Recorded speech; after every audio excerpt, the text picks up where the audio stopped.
Assalamualaikum warahmatullahi wabarakatuh. Anak-anakku semuanya, bagaimana anak-anak kabarnya? Mudah-mudahan kamu semuanya selalu tetap dalam keadaan sehat walafiat. Lalu bagaimana dengan puasanya? Tetap berjalan lancar? Mudah-mudahan pun puasa kamu selalu berjalan lancar sampai akhir nanti bulan Ramadan. Amin, Allahumma amin. Anak-anak, walaupun dalam kondisi berpuasa, kita masih tetap mesti bersemangat untuk mencari ilmu, untuk belajar, dan juga untuk menghafal serta melakukan aktivitas-aktivitas yang baik-baik selama bulan suci Ramadan dan setelah bulan suci Ramadan nanti ya. Baiklah anak-anak, pertama Bapak juga selalu mengingatkan, apalagi di bulan suci Ramadan ini adalah sesuatu hal yang baik apabila kamu memulai pembelajaran ini dengan sholat duha terlebih dahulu. Lalu yang kedua, kuatkan doa dengan besar harapan. Mudah-mudahan kita nanti di tahun ajaran baru nanti itu kita benar-benar untuk belajar dengan cara tatap muka.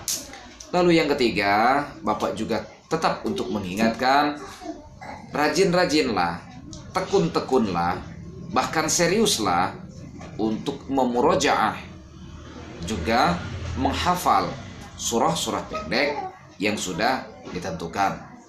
Baiklah anak-anak, sebelum kita memulai materi pembelajaran, kembali sama-sama mari kita membaca doa sebelum belajar.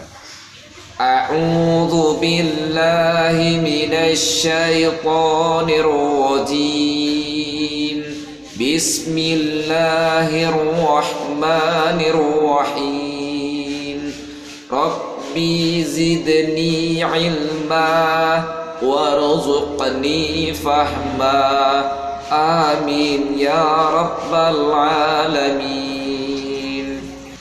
Baiklah anak-anak, mari kita lanjutkan materi pembelajaran kita di buku tema 3G, perkembangan teknologi, subtema 4, perkembangan teknologi transportasi, pembelajaran 3. Anak-anak, mari sama-sama kita buka buku tema 3G, yaitu di pembelajaran yang ketiga, halaman 144. Sejarah kereta api di Indonesia. Kereta api merupakan salah satu alat transportasi darat. Kereta api dengan mesin diesel dan mesin uap terdiri dari sebuah lokomotif dan rangkaian gerbong. Sejarah kereta api di Indonesia dimulai sejak masa penjajahan Belanda. Ketika itu, rakyat Indonesia dipaksa membangun rel kereta api melalui sistem kerja tanam paksa.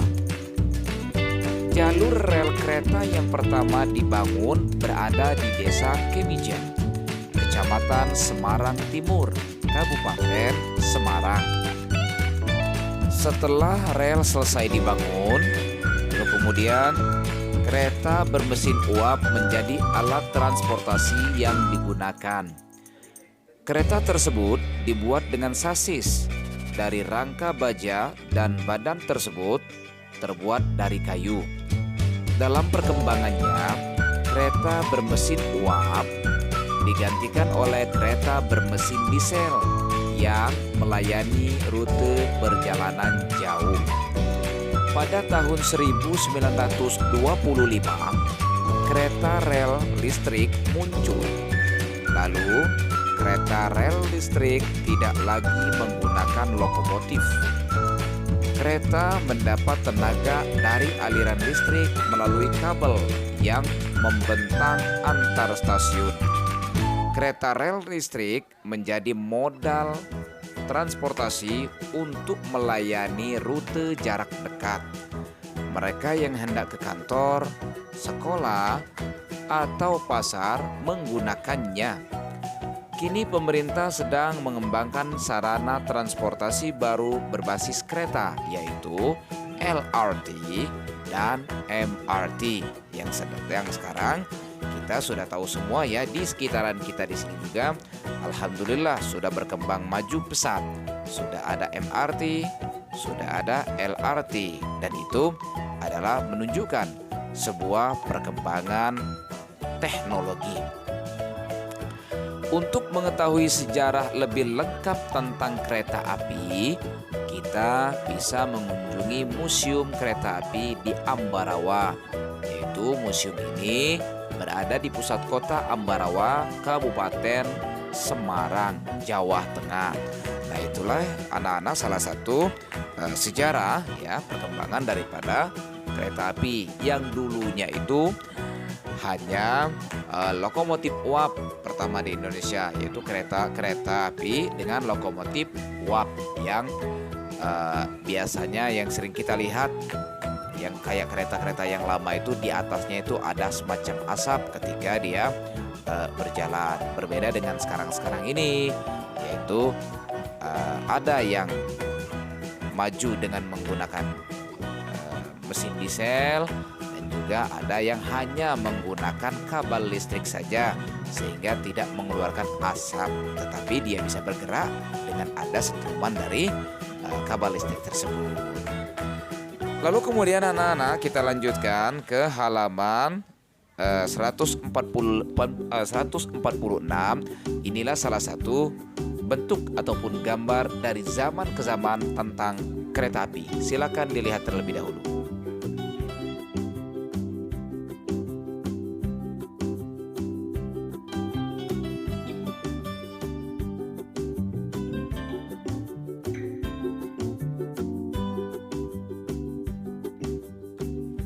Alat transportasi digunakan berdasarkan manfaatnya.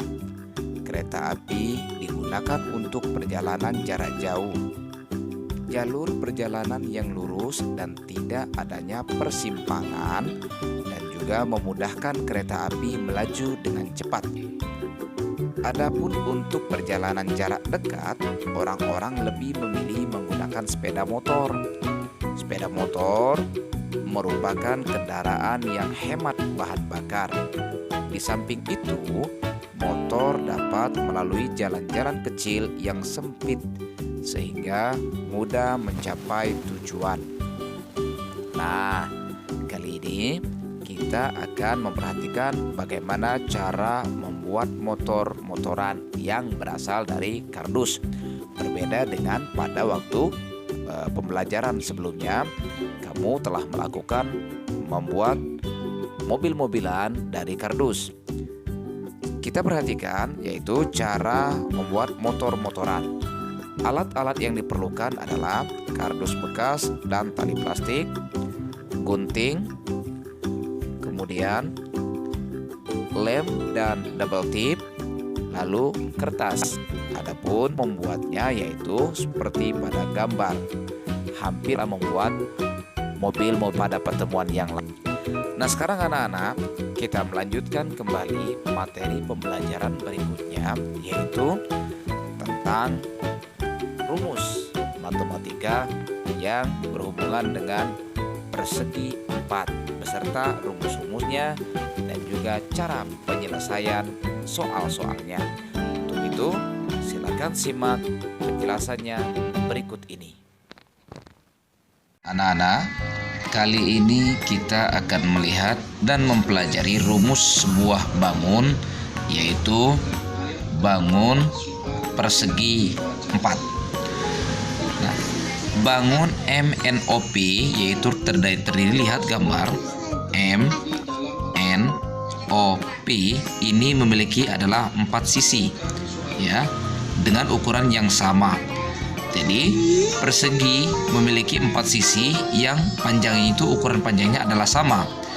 Nah, cara perumusannya kita lihat dulu, kita pelajari, perhatikan baik-baik ya. Keliling persegi dapat dicari dengan menjumlahkan keempat sisinya. Nah, jadi keliling persegi itu sama dengan sisi ditambah sisi ditambah sisi ditambah sisi, atau singkatnya 4 dikali sisi. Jadi kan begini, lihat. Berarti di sini kan rumusannya itu hanya sekali ditambahkan saja, ini tambah sini tambah sini tambah sini. Artinya misalkan di sini kita kasih angka. Karena ini ukurannya panjangnya sama, misalkan di sini 15, otomatis yang lain juga sama 15 semua. Jadi 15 tambah 15 tambah 15 tambah 15, contoh misalkan ya. Nah, oleh karena kalau terlalu menjumlahkan terlalu agak lama, makanya tinggal dikalikan saja. 4 dikali sisi, contoh kalau diambil angka 15 tadi itu 4 dikali 15 misalnya. Nah ini ya, berarti jadi keliling persegi panjang, jadi keliling persegi itu dirumuskan sebagai berikut, yaitu keliling persegi sama dengan 4 dikali sisi.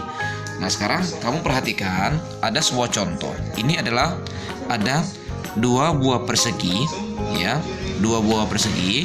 Yang pertama memiliki sisi 8 cm, lalu yang kedua memiliki sisi 15 cm. Kita selesaikan satu demi satu. Yang pertama yang 8 cm, yaitu seperti kita menggunakan rumus tadi, berarti 4 dikali sisi. Nah begini cara pengerjaannya adalah, cara mengerjakannya sebagai berikut, yaitu penyelesaiannya 4 dikali berapa sisinya? 8 ya, berarti 4 dikali 8. Di sini 4 kali sisi, 4 kali 8 sama dengan, tinggal kalikan saja. 4 kali 8 adalah 32 cm. Nah, jadi keliling persegi adalah 32 cm. Adapun yang kedua tadi itu adalah sudah diketahui sisinya adalah 15. Tinggal kita masukkan rumusannya saja, yaitu penyelesaiannya 4 dikali sisi sama dengan 4 dikali 15. Tinggal kita kalikan juga 4 dikali 15 itu sama dengan 60 cm. Jadi keliling persegi adalah 60 cm. Ya Nana, insyaallah gampang ya. Nah itulah tadi anak-anak materi pembelajaran kita. Untuk hari ini Bapak tidak memberikan tugas, melainkan di halaman 149 itu untuk kamu latihan saja di rumah, dan kamu lakukan sesuai dengan contoh yang sudah Bapak terangkan di materi kita tadi. Oleh karena itu, terima kasih dan mohon maaf atas segala kekurangan dari Bapak. Terus tekun dan terus bersemangatlah untuk belajar.